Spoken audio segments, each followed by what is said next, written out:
Bienvenidos al interrogatorio. Nuestro invitado del día de hoy es cronista y narrador deportivo, una de las voces más importantes en español de todos los tiempos, pieza fundamental del desarrollo del béisbol, pero sobre todo de los Dodgers, amigo e intérprete de Fernando Valenzuela, un filántropo que se ha convertido en voz de su comunidad. Su nombre de pila, Jaime Leonardo Jarrín Serrano, pero el mundo lo conoce como Jaime Jarrín.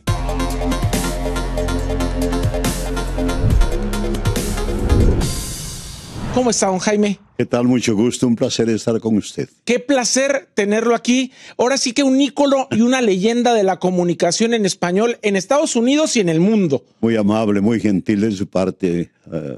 Acepte esas hermosas palabras. Quisiera irme con usted para hacerle un interrogatorio a dónde nació y cómo fue la niñez de Jaime Jarrín. Nací en una ciudad que ahora es muy próspera y muy industriosa, Cayambe. Cuando yo nací allí, crecí mis primeros años, era un pueblito muy pequeñito de unos... ¿Ecuador? En Ecuador, sí. Cayambe está como 40 millas al norte de Quito, la capital del Ecuador. Cuando yo nací, crecí en la ciudad, pues era un pueblito de aproximadamente 4.000, 5.000 habitantes. No había escuela secundaria, por lo tanto, cuando terminé la escuela primaria, tuvimos que emigrar a Quito. Así era de pequeña la ciudad. ¿Y cómo fue la niñez? ¿Cómo se la pasaba allá en Ecuador? Bueno, muy tranquila la niñez. Toda mi familia era propietaria de ranchos, de haciendas, de fincas alrededor de Cayambe. Era una zona, todos ellos tenían haciendas ganaderas y agrícolas. Entonces, en los veranos, en las vacaciones, yo solía ir con mis hermanos a Cayambe, a gozar ahí de los caballos, del ambiente de campo, algo maravilloso en verdad. ¿Cuántos hermanos eran? 4. ¿Y usted era el segundo? El segundo. El segundo, un hermano mayor, luego yo, luego mi hermano y mi hermanita Conchita, la última. La más chica. ¿Y a qué se dedicaban sus padres? Bueno, a la agricultura y a la ganadería. Y bueno, pues es una vida de rancho. Efectivamente, así es. ¿Cuando llegó a la ciudad le gustó el cambio a Quito? Sí me gustó porque pude asistir a una magnífica escuela primaria, luego la escuela secundaria Mejía, estuve ahí 2 años, luego pasé al Instituto Nacional Montúfar, ahí me gradué y luego fui a la escuela de periodismo durante 1 año en el centro de la ciudad de Quito. ¿Cuándo se dio cuenta que tenía voz para convencer y para emocionar a la gente? Cuando yo tenía más o menos 10, 12 años, tenía yo un primo hermano que fue como un hermano para mí, que fue un locutor muy destacado en Quito. Entonces él solía llevarme a Radio Quito, que los días sábados tenía unos programas musicales en vivo, y me pedía que le acompañara. Y repito, tenía 10, 11, 12 años, entonces ahí me enamoré del micrófono. Y mi primo se dio cuenta y me dijo: Jaime, tú tienes una voz grave, una voz microfónica, que era lo que se acostumbraba en aquel entonces, y me dijo: mira, la base primordial para ser un buen locutor es ser un buen lector. Entonces me ponía a leer el periódico El Comercio de Quito en la esquina de una habitación en alta voz. Yo le dije: ¿por qué en alta voz? Porque me dijo: así te vas a oír tú como nosotros te oímos, y así puedes ver la enunciación, la pronunciación. Y me convertí en un magnífico lector y pues eso me ayudó muchísimo años más tarde. Me dice que hasta primero de periodismo estuvo en Quito. Sí. Después, ¿cómo se dio el cambio para venirse a los Estados Unidos o qué fue lo que detonó eso? Yo tuve la fortuna de trabajar para una emisora de radio muy famosa, muy potente en el Ecuador. Una emisora de radio tan grande que aquí no la he visto ni CBS, ni NBC, nada en absoluto. Fíjese que éramos como 80 locutores.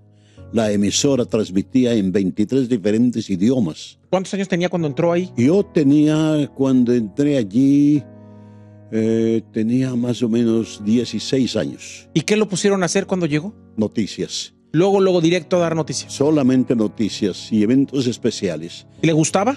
Bastante, me gustaba muchísimo. Y luego, al cabo de 3 años, me convertí en el locutor número 1 de la emisora y me dieron el horario más importante, el diario hablado en las mañanas. Luego empecé a trabajar en otra emisora, Radio Quito, que era propiedad del periódico El Comercio de Quito, y allí aprendí a editar noticieros cortos de 2, 3 y 4 minutos, que es lo que eventualmente me sirvió aquí en Estados Unidos. Fui locutor del Congreso Nacional del Ecuador del Senado durante 3 años, desde 1952 hasta el 55 que me vine a Estados Unidos. Y vine porque solía ir el cónsul americano en Quito, solía ir a la emisora a los programas vivos que tenemos los domingos. Y un día, mitad en serio, mitad en broma, le digo, quiero ir a Estados Unidos. Él creyó que como turista. Me dice, no hay problema. ¿Cuántos días quieres la visa? ¿30 días, 60 días, 6 meses? ¿Qué tiempo quieres ir? No. Dije, yo quiero ir como inmigrante. Yo quiero ir con mis papeles de residente legal. A vivir. A vivir. Entonces, era un domingo. Y me dijo, ven a verme a la embajada el día martes. Fui a la embajada el día martes y me dijo, ¿seguro que quieres ir a vivir a Estados Unidos? Y digo, sí. ¿Y por qué? Porque quiero ampliar mis horizontes como radiolocutor. Entonces, en 24 horas tuve mi visa. Algo que ahora les toma 12 y 15 años. Claro. Por tener una visa. Yo en 24 horas tenía una visa, y no solo para mí. Pedí 3 visas porque estaba yo ya casado y mi hijo Jorge estaba semanas de nacido. Quiero regresar ahí antes de la llegada de ustedes 3 como inmigrantes a platicarme 2 cosas. La primera es, solamente estudió 1 año de periodismo porque realmente ya estaba usted trabajando en el aceite, como lo decimos, ya estaba realmente trabajando de periodista. Exactamente, sí. Y por otro lado, era enamoradizo. ¿Cómo conoció a Blanca? Platíqueme ese caso. Bueno, Blanca era miembro del coro de la escuela secundaria donde ella asistía, el Colegio 24 de Mayo de Quito. Y un día vino el coro a cantar en un programa en la radio. Y yo era el locutor de la radio de ese programa los sábados por la tarde. Y ahí conocí a Blanca. Y ahí fue el flechazo. El amor a primera vista. Amor a primera vista. Luego estuvimos de novios como 1 año, 1 año y medio, y en 1953 nos casamos. ¿Se vienen los 3? ¿Cuánto pasó entre...? No vinimos los 3, ¿no? Porque yo me vine a la aventura. Primero se vino usted Yo solo. no tenía oferta de trabajo aquí, nada en absoluto, y mi bagaje era recomendaciones de HCJB, del Congreso Nacional, de Radio Quito, de la Embajada Americana, porque trabajaba en un programa informativo de UCIS, el Departamento de Periodismo de la Embajada Americana. Y entonces le dije a Blanca, mira, no podemos ir todos porque yo tengo que primero buscar trabajo. Claro. Y ella comprendió enseguida. Yo tenía un amigo, Manuel Romero, que había sido mi controlista en la radio. Él se vino en 1952 y yo le escribí a él y le dije, Manuel, voy a ir a Estados Unidos, ayúdame a ubicarme allí. Y así fue. Él me recibió al llegar yo acá a Los Ángeles e inmediatamente se iba a buscar trabajo y encontré trabajo en una planta de hacer mallas de alambre en la zona, en el este de Los Ángeles. ¿Y qué hacía en esa fábrica? Pues ahí con las máquinas de alambre ahí. ¿Aprendió? Aprendí allí, sí. Y ahí estuve 6 meses. Apenas llegué acá a Los Ángeles, fui a pedir trabajo en radio. Había solamente una emisora de radio, KW. Lógicamente no había vacante porque era la única emisora y los locutores pues se aferraban a su trabajo porque era la única fuente de trabajo.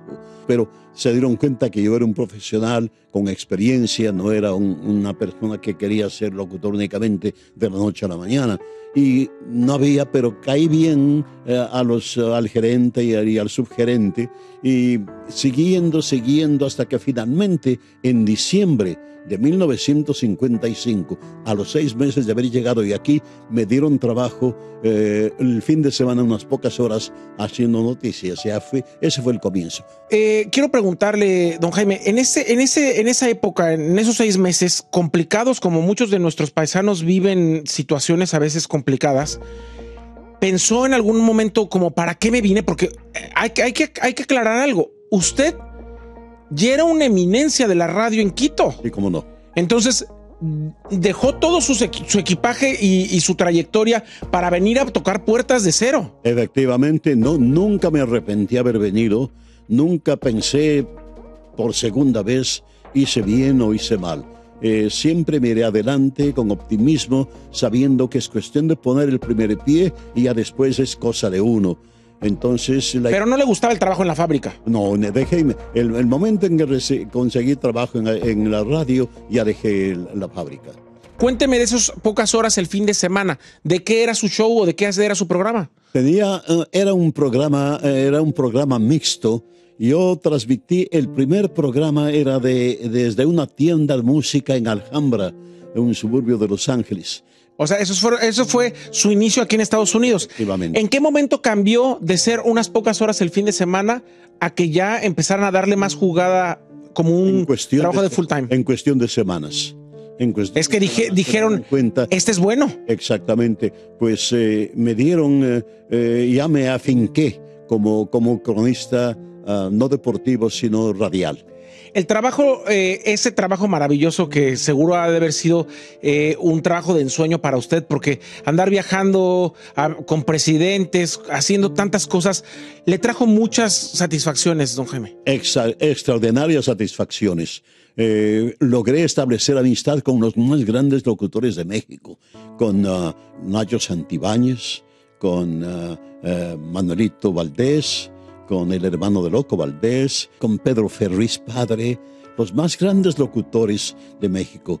Eran considerados ellos los más grandes locutores de toda América. Luego los locutores colombianos eran muy distinguidos, eran las nacionalidades más importantes en lo que a locución respecta México. Y ahí tuve la suerte de conocer a todas esas personas. ¿En qué momento decide traerse ya a su familia? ¿Cuándo hay oportunidad? A los 6 meses. A los 6 meses. Estaba establecido en KW, ya encontré un departamento en la calle Cuarta, aquí en el centro de Los Ángeles. Entonces ya Blanca y Jorge ya vinieron a unirse conmigo. Yo sé que un gran locutor como es usted puede hablar de cualquier tema y hay posibilidades culturales para platicar de cualquier cosa. Pero ¿en qué momento hace un guiño ya fuerte el deporte para poder moverse de la política y de los eventos especiales a empezar a hacer deporte?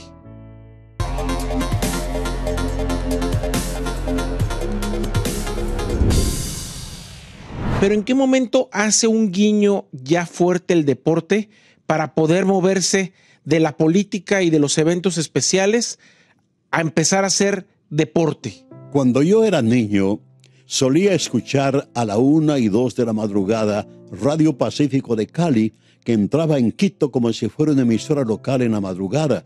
Y en esas horas escuchaba yo a Buck Canel. Entonces él transmitía la cabalgata deportiva Gillette y le escuchaba yo en las transmisiones de las peleas de Jersey Joe Walcott, de Charlie Moore, de los más grandes boxeadores de la época.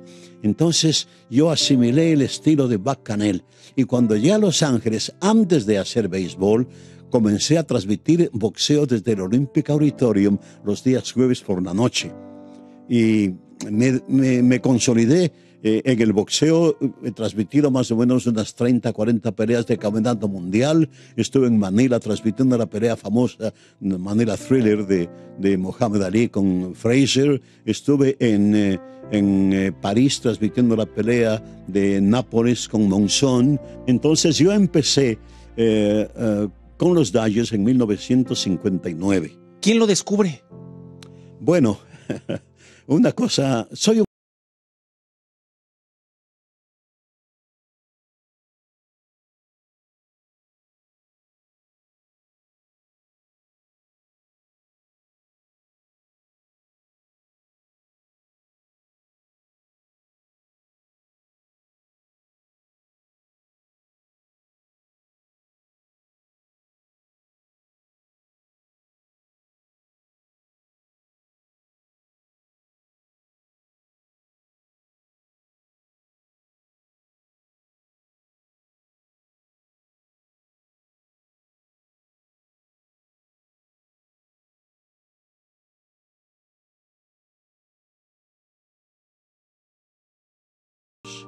yo me quedé helado, porque yo nunca había visto un juego de béisbol. ¿No sabía nada de béisbol? Nada de béisbol hasta que llegué a este país en 1955. Y en 1955, yo llegué en junio, y en octubre se lleva a cabo la famosa serie mundial Dodgers de Brooklyn, Yankees de Nueva York. Y en Los Ángeles yo vi que una cantidad tremenda de gente alrededor de telereceptores, de radioreceptores, mirando estos juegos de Nueva York en todos los bares, en los restaurantes, en los negocios, en la calle. Era increíble la cantidad de gente y eso me llamó la atención. Y dije, ¿qué es eso? Me dijeron, es béisbol. Y me preocupé por aprender béisbol. 3 años más tarde vienen los Dodgers a Los Ángeles. Bueno. Para entonces yo ya sabía un poco de béisbol, pero no como para ponerme a transmitir béisbol. Entonces, cuando el señor Beaton me propone darme ese trabajo, le dije, señor Beaton, siento mucho, no me creo capaz de ponerme frente a un micrófono a relatar béisbol. Pero él me quería mucho, me dijo, has hecho boxeo con mucho éxito, veo que tienes habilidad para deportes, te voy a dar de plazo 1 año, me dijo, prepárate, porque yo quiero que estés ahí junto con René Cárdenas, que fue seleccionado como el locutor número 1, nicaragüense él. Y usted empieza ya, después de ese año que le dieron para aplicarse, a ser el cronista de los Dodgers. Efectivamente, sí. René Cárdenas se fue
Más hijos acá en Estados Unidos. ¿Cómo no? Tuve 3 hijos. Jimmy, que lamentablemente falleció cuando tenía 29 años de edad de un aneurisma en el cerebro. Es un golpe mortal, un golpe durísimo. Para ambos. Particularmente para mi esposa y para mí también, porque en mi caso, al poco tiempo de que falleciera Jimmy, ya tuve que viajar con los Dodgers y encontrarme en una habitación de un hotel en Cincinnati, en Pittsburgh, en Atlanta. En verdad que me sentía muy, muy, muy triste, muy, muy golpeado, en verdad. Y muchos amigos me dieron libros para que leyera y me dijeron, si te sientes mal, reza, ora. Pues en mi caso fue peor.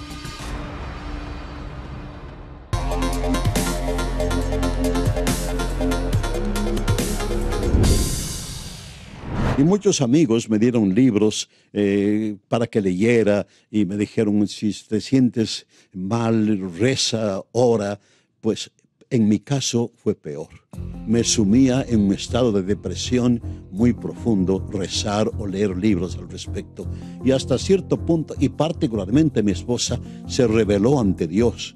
Porque Blanca decía, ¿por qué se lleva a mi hijo de 29 años, graduado de UCLA en dos asignaturas, en economía y en filosofía, ¿Y por qué, habiendo tanto criminal, tanto gente deambulando por las calles, por qué se lleva a mi hijo de 29 años de edad cuando empezaba recién a florecer en su vida?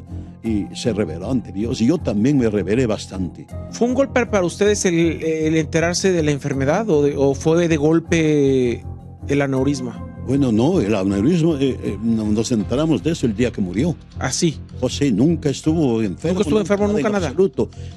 Su secretaria me informó que estuvo en su oficina un día y luego se cayó de su silla, de su escritorio, y entonces le atendieron allí, llamaron a los paramédicos, vino un helicóptero, se lo llevaron a UCLA, pero cuando llegó a UCLA ya había fallecido. Tenía un aneurisma profundo en el cerebro que no hubo tiempo de nada en absoluto. Él había cenado conmigo la víspera. Yo estuve en la República Dominicana transmitiendo una serie del Caribe y él estaba en Nueva York por su trabajo, y coincidió que regresamos a Los Ángeles el mismo día, el domingo. Entonces cenamos juntos el día domingo por la noche, y el día lunes a las 10 de la mañana suena el teléfono, era UCLA, y me dicen: señor Jarrín, venga, su hijo está muriendo. Y fue un golpe mortal. Blanca entró en un cascarón de que no quería oír de nada, ni de amistades, ni de recibir visitas, ni salir de visita durante 15 años. ¿Nunca se recuperó? Sí se recuperó. Durante 15 años nuestra vida social estuvo en cero totalmente. Pero ya después de 15 años, 16 años, 20 años, salió de ese cascarón y ya. ¿Y dejó Jimmy familia? No, estaba por casarse en junio. Él murió en febrero y tenía una novia en San Francisco y se iba a casar en junio. Y no, fue soltero. Cada quien estaba viviendo su duelo de forma diferente, porque usted lo tenía que vivir trabajando y concentrarse para viajar, para narrar, teniendo el duelo encima, y pues su esposa también quedándose sola con el duelo encima. Un tiempo muy difícil, en verdad, muy traumático, en verdad, pero gracias a Dios supimos sobreponernos a la adversidad. Perder un hijo es lo peor. Yo perdí a mi madre, a mi padre, pero no se puede comparar con perder a un hijo. Es algo increíblemente duro. ¿En qué momento, usted ha visto en estos 64 años brillar, perder y estar a punto de llorar por los Dodgers? Bueno, he tenido la fortuna de ver en acción a los más grandes peloteros de todos los tiempos. Willie Mays, Sandy Koufax, Dan Drysdale, Maury Willis, todos los más grandes jugadores de béisbol, pues los he visto en acción. Y luego también he tenido la suerte de estar hombro con hombro con los más grandes relatores de béisbol, comenzando con Vince Scully, que era el locutor por 67 años de los Dodgers en inglés, es considerado el más grande locutor de todos los tiempos. Platiquemos de la situación latina dentro de los Dodgers. ¿Siempre hubo latinos en los peloteros? ¿Siempre fue, ahora sí que algo pródigo? ¿Siempre hubo mucho? ¿Hubo poco? ¿Cómo es la situación? Los Dodgers siempre han sido una organización que ha abierto brechas en el béisbol. Fueron los primeros en romper la barrera racial con Jackie Robinson, quien fue contratado por los Dodgers en 1947 y rompió la barrera racial. Y luego después el señor O'Malley me decía, a veces me llevaba que caminara con él en el estadio durante mi break en el cuarto y quinto inning. Me decía: Jaime, ¿cuándo me consigues un Sandy Koufax mexicano? Necesitamos un Sandy Koufax mexicano. ¿Quiénes han sido sus consentidos? Muchos me dicen: ¿quién es tu jugador favorito? Si yo hubiera estado con los Dodgers únicamente 4 o 5 años, es fácil determinar.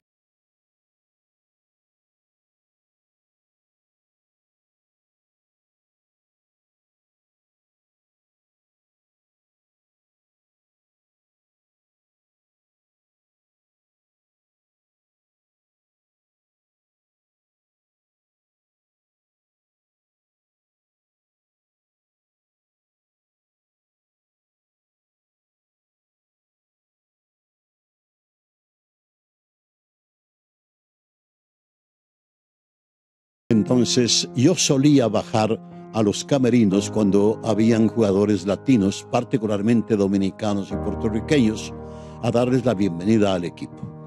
Y me avisaron que había llegado un muchacho mexicano. Fernando Valenzuela. Entonces bajé a los camerinos a saludarle, a darle la bienvenida y me encontré con un muchacho tímido, muy humilde, muy introvertido, hablaba muy poquito. ¿En qué momento logra tener usted una conexión y una amistad con Fernando?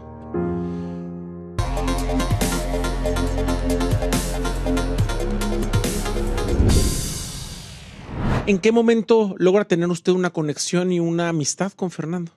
Pues le conocí desde Houston y luego pues ya estuve con él muy de cerca en la serie final de 1980. Luego en el 81 los Dodgers usaban a Pepe Frías, un segunda base dominicano, para que le ayudara a Fernando como su intérprete. Hoy también a veces a Manuel Mota, que era el coach de primera. Pero llegó un día en que el jefe de publicidad de los Dodgers, Fred Clark, vino conmigo y me dijo: Jaime, no es justo que molestemos a los jugadores o a los coaches en la tarea de ayudarle a Fernando. Debido a que tú trabajas para la organización, tú estás con el equipo en todas partes, tú viajas con el equipo, ¿podrías tú ayudarle a Fernando como intérprete? Le dije, ¿cómo no? Con mucho gusto. Y ahí fue que empecé con Fernando. Hasta aquel, y eso me ayudó muchísimo en mi carrera. Y fue uno de los motivos por los cuales finalmente entré al Salón de la Fama en Cooperstown. Porque hasta aquel entonces yo era muy, pero muy conocido, pero únicamente en el sur de California y nada más. No sabían quién era Jaime Jarrín, ni en Nueva York, ni en Atlanta, ni en Chicago, ni en ninguna parte. Hasta que por Fernando, pues estuve con él en todas partes, como su intérprete, como su traductor. Entonces ya sabían quién era Jaime Jarrín. ¿Se imaginó alguna vez ese niño de Ecuador que iba a estar en el Salón de la Fama del béisbol? Pues nunca, nunca, porque en primer lugar yo no conocía lo que era el béisbol. Nunca había visto en el Ecuador un juego de béisbol, nunca había visto una pelota o un bate en absoluto, entonces nunca ni soñar en absoluto.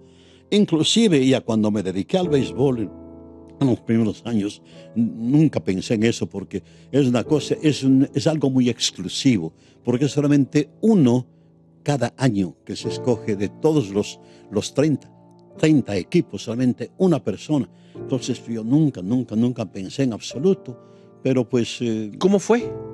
Pues el comité se dio cuenta por mi longevidad ya con los Dodgers, ya más de 30 años para entonces, más de 40 años para entonces con los Dodgers, ya me conocían y pues escucharon mis transmisiones. Había un comité especial que juzga a los candidatos y pues Dios me ayudó, me escogieron y en 1998 ingresé al Salón de la Fama.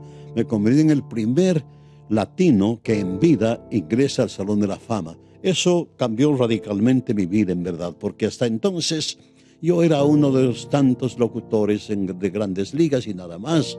Pero después de entrar al Salón de la Fama, dueños de equipos, gerentes generales, managers, todos querían conocerme, una fotografía, un autógrafo, cambió en verdad radicalmente. ¿En algún momento intentó otro equipo llevárselo? No, porque sabían perfectamente que estaba yo cimentado con los Dodgers. No había razón para que yo dejara, porque en verdad este era el mercado apropiado para mí. Pero además, hablar de 64 años significa que no lo han dejado irse. Efectivamente. ¿Ha habido momentos en los que se ha ido? No. ¿Nunca? Nunca. ¿La salud siempre ha estado bien? Siempre ha estado bien. Yo llegué a transmitir más de 4,000 juegos consecutivamente, desde 1962 hasta 1984, y mi racha se cortó únicamente por el hecho de que el señor O'Malley, el dueño de los Dodgers, estaba trabajando ardientemente porque el béisbol sea considerado un deporte de medalla olímpica. Venía la Olimpiada a Los Ángeles en 1984. Entonces el señor O'Malley me dijo: Jaime, por favor, deja al equipo durante las 3 semanas, quiero que trabajes con el Comité Olímpico. Entonces yo fui el productor de toda la cobertura de radio en español de la Olimpiada de 1984 y ahí se me cortó mi racha de 4,000 juegos consecutivos. ¡Wow! 64 años consecutivos, porque yo tuve un accidente de tránsito muy serio en 1998. ¿Qué pasó? en Florida durante un entrenamiento, me chocaron de frente en una intersección y me mandaron al hospital durante 4 meses. Estuve 4 meses, en verdad, en situación crítica. ¿Algo grave? Sumamente grave. Perdí la vesícula, perdí el vaso, tenía un pulmón colapsado, tenía el órgano que casi me mata fue el hígado, porque la hebilla, el cinturón de seguridad me salvó la vida, pero también casi me mata, porque la hebilla se incrustó aquí en un costado y le perforó el hígado, y estaba el hígado en muy malas condiciones. Pero estuve 8 semanas en cuidado intensivo. Las posibilidades de sobrevivir fue de un 8% únicamente.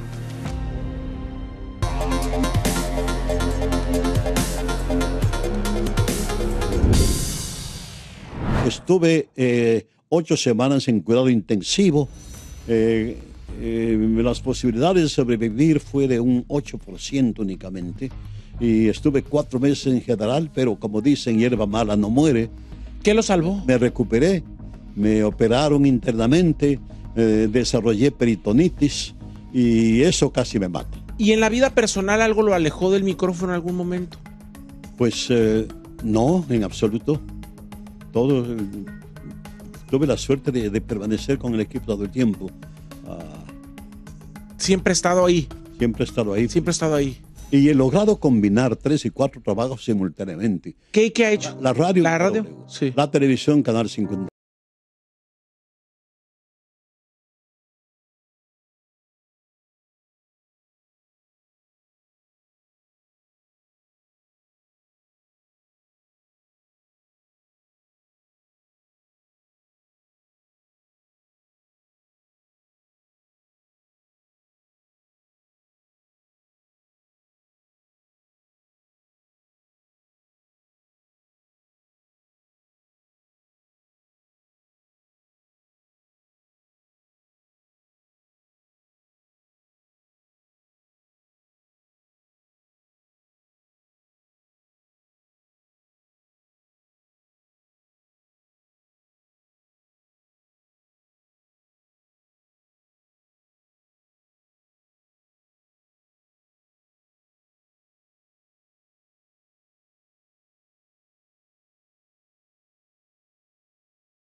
De Blanca, ¿cómo fue? ¿Cómo pasó? ¿Cómo se recuperó de eso? Bueno, pues fue Blanca padecía del corazón, pero estaba todo controlado. Padecía de diabetes también, pero tenía controlado totalmente la diabetes, no tenía exceso de peso. Era un desfile constante, eso hacía los médicos, al cardiólogo, al doctor de los pies, al doctor de los ojos, al doctor de los riñones, pero todo estaba bien. Estaba Blanca perfectamente bien. Fuimos a Spring Trading en el 2019 a Arizona, y yo no tenía transmisión durante 2 semanas.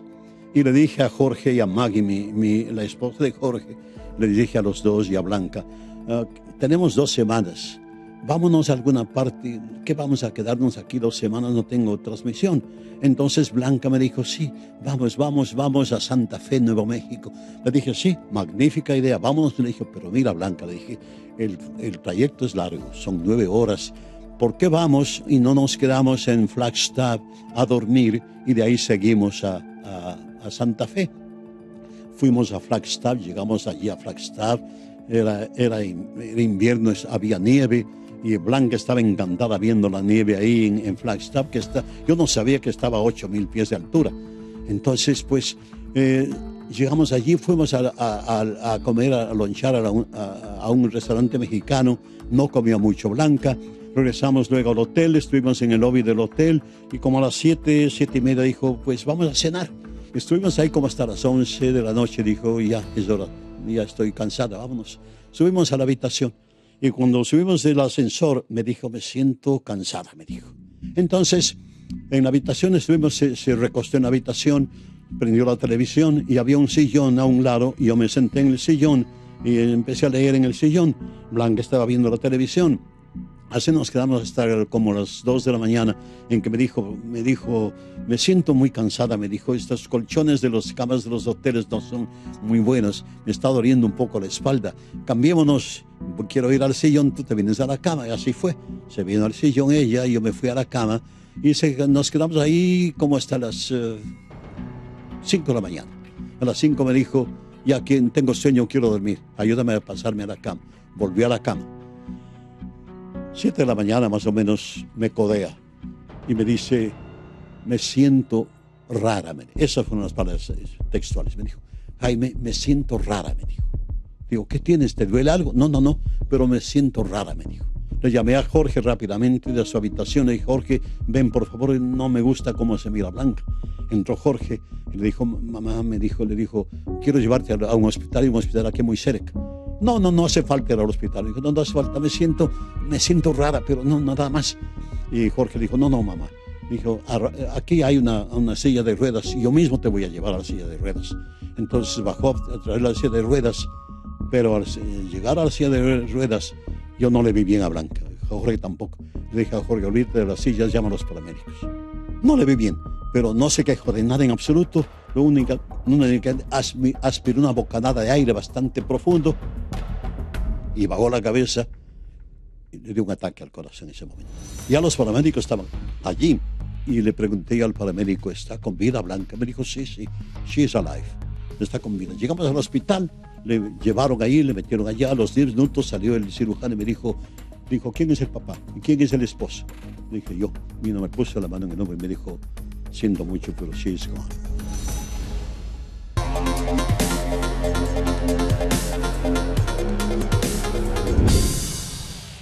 ¿Quién es el esposo? Le dije, yo. Y no me puso la mano en el hombro y me dijo, siento mucho, pero she is gone, me dijo. ¿Cómo? Le dije, sí, llegó aquí con vida. Sí, dice, le dio un ataque al corazón fulminante, no hubo forma de salvarlo, pero me quedó el consuelo de que no sufrió. No estuvo con IVs, ni inyecciones, ni hospitales, nada en absoluto. Así es que... Y además, no solo la fundación, sino todo lo que sigue haciendo ustedes para honrarla a ella, ¿no? Ella había pedido que le incineraran y quería que las cenizas estuvieran en un cofrecito en el ranchito que tiene mi hijo Mauricio, porque Mauricio era el consentido de Blanca, lógicamente. Así es que, pero le había dicho a Mauricio, eso sí, asegúrate de que compre el cofre más caro que haya, le dijo. ¿Y lo compró? Trajimos acá la ceniza, fui a Forest Lawn a buscar un cofre allí. Entonces habían una cantidad tremenda de modelos. El más barato eran como $300 y el más caro $9,700. Entonces dije, yo voy el de $9,700. Agarré el cofrecito, fui a pagar y la empleada me dice, no charge. ¿Cómo? Le digo, son $9,700. Dice, no, el gerente dice que no. Le digo, déjeme hablar con el gerente. Salió el gerente y le dije, me sorprende, le dije, y me abruma esto de su parte, muchísimas gracias, pero no está bien. Me dijo, mire, señor Jarrín, usted ha hecho tanto por la comunidad que sería un crimen cobrarle en este momento de trance tan difícil por este cofre. No me costó. Bueno, el amor de la comunidad lo sigue teniendo todos los días. Antes de despedirnos, quiero preguntarle, ahora últimamente se ha hablado de que los Dodgers hacen algo en contra de la comunidad. ¿Usted qué le diría a los fanáticos de los Dodgers? Bueno, miren, la situación es muy difícil en verdad. Hay algo que me llena de orgullo que hicieron los Dodgers. Y quiero que tomen eso muy en cuenta y el valor que tiene. Los Dodgers se negaron a permitir que agentes federales entraran al estadio y establecieran un centro de operaciones en el estadio allí. Los Dodgers cerraron las puertas y dijeron, aquí no entran en absoluto.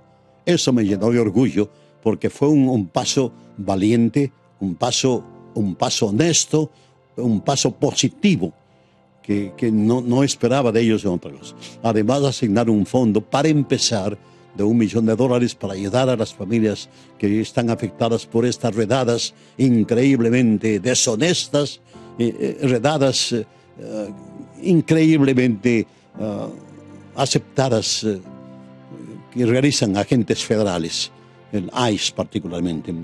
Y los ICE van a seguir ayudando a las familias. Me da muchísimo gusto. Si hay una organización que en verdad ha cultivado el fan base latino, son los Dodgers, más que cualquiera otra de las 30 organizaciones del béisbol.